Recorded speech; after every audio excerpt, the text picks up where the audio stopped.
Seperti kita ketahui, calon pegawai negeri sipil, CPNS, dan pegawai pemerintah dengan perjanjian kerja, PPPK, formasi tahun 2021, batal mulai bertugas tanggal 1 Maret tahun 2022. Hal itu lantaran, hingga saat ini pembuatan nomor induk pegawai, NIP CPNS dan PPPK belum selesai. Keterlambatan dari rencana awal membuat publik bertanya-tanya, apa yang sebenarnya terjadi? Bahkan beberapa warganet mulai menduga-duga apa yang terjadi. Berikut beberapa pernyataan warganet terkait keterlambatan pembagian SK CPNS. Pertama, belum ada uang untuk menggaji. Banyak komentar warganet menyatakan alasan diundur-undur penyelesaian karena belum ada dana untuk menggaji. Menurut saya pribadi, alasan ini kurang masuk akal, karena sebelum perekrutan anggaran sudah direncanakan. Pada tahun 2021 pemerintah mengalokasikan anggaran Rp426,765 triliun untuk belanja pegawai, termasuk gaji PNS dalam Rancangan Anggaran Pendapatan dan Belanja Negara, RAPBN, 2022. Anggaran belanja pegawai 2022 menjadi yang terbesar dalam 5 tahun terakhir sejak 2017. Jadi dapat disimpulkan opini tentang belum ada uang untuk menggaji CPNS, bisa dibilang kurang masuk akal. Kedua, BKN kerja lambat. Banyak warganet berkomentar BKN bekerja lambat. Apakah benar BKN kerja lambat?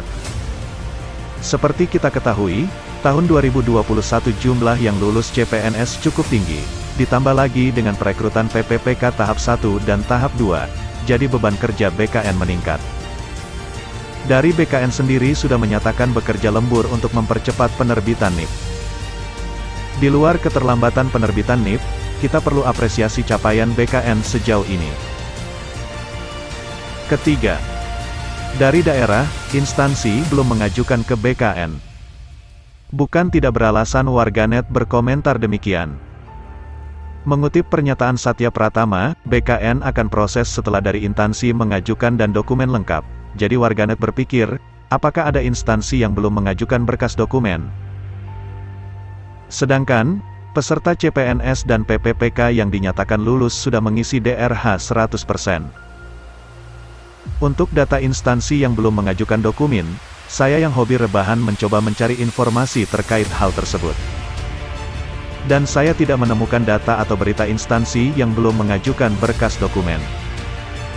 Jadi saya belum sependapat dengan pendapat ini. Keempat, adanya tambahan berkas surat pernyataan tanggung jawab mutlak atau SPTJM. Akhir Februari tahun 2022 sempat menimbulkan kekhawatiran dari peserta PPPK karena adanya tambahan berkas SPTJM. Kekhawatiran itu sudah selesai setelah dihapuskan kewajiban untuk mengumpulkan SPTJM. Meski penghapusan SPTJM tidak menimbulkan peningkatan penerbitan NIP-PPK secara signifikan. Jadi alasan ini juga kurang pas menjadi penghambat penerbitan NIP CPNS dan PPPK. Masih banyak pendapat-pendapat warganet yang ada di media sosial. Dari beberapa media, rebahaners menyimpulkan yang membuat keterlambatan penerbitan NIP karena ada proses verifikasi yang harus dilalui. Karena kalau ada kesalahan saat penerbitan NIP, prosesnya akan memakan waktu lagi untuk perbaikan. Berikut langkah-langkah pengusulan NIP CPNS diatur dalam Peraturan BKN 14/2018 tentang petunjuk teknis pengadaan PNS. 1. Pejabat Pembina Kepegawaian, PPK, instansi menyampaikan usul penetapan NIP kepada BKN, termasuk kelengkapan dokumen pemberkasan peserta yang sudah diverifikasi oleh masing-masing instansi. 2. Tim pengadaan BKN akan lakukan pengecekan atau validasi berupa pemeriksaan dan penelitian terhadap kelengkapan dokumen-dokumen yang sudah diverifikasi instansi. Apakah sudah sesuai dengan administrasi atau persyaratan dan regulasi pelaksanaan seleksi CPNS? 3. Hasil pemeriksaan dan penelitian usul NIP dari instansi dikategorikan berupa usul penetapan NIP yang memenuhi syarat MS, ditetapkan NIP oleh BKN, usul penetapan NIP yang bahannya tidak lengkap.